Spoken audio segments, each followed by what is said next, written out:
All right, so today I want to talk about a couple of the big mistakes that beginners will make, or one of the big mistakes that beginners make with regard to their elbow position, okay?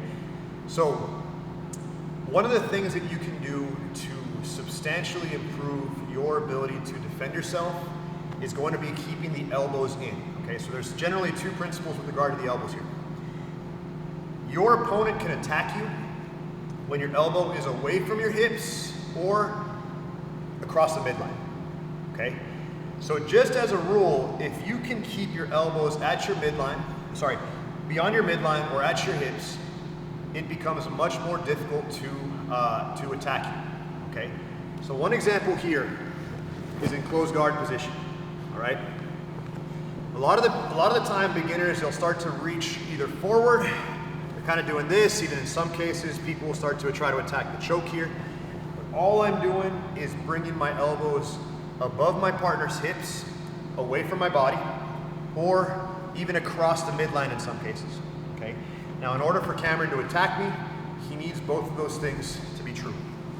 So, just as a rule, if I'm applying this rule in closed guard, I always want to have my elbows behind my body, behind my partner's hip line, close to my body, or on the same side as the hip, okay? So I don't want it in the midline or past the midline. I want my arms here. So even in situations where Cameron off balances me, now I expose my arms, my hands come down. I always want to first and foremost get my hands back on the inside, walk my elbows back to my body and across, back to where it belongs, on the same side of the midline. If he brings my arm across my body, same idea, okay?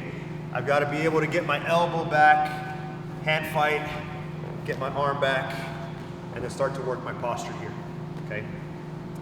Same concept from the mount position. Now, if I'm on bottom in mount, I have to understand that every time my elbow passes my midline, or his midline in this case, I'm gonna be in trouble, okay? So just as a general rule, anytime I bridge or try to hip escape, I want my elbow to stay on one side of his body here.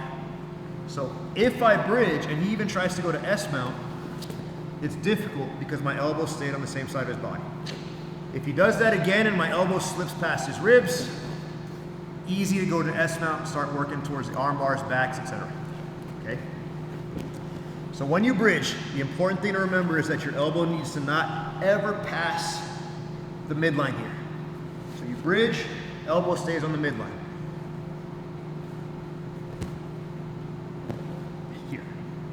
If he tries to S mount and my elbow stays true on the opposite side of his body, or the same side of his body, it's difficult for him to start attacking from his position. Then I can start escaping fairly easily, okay?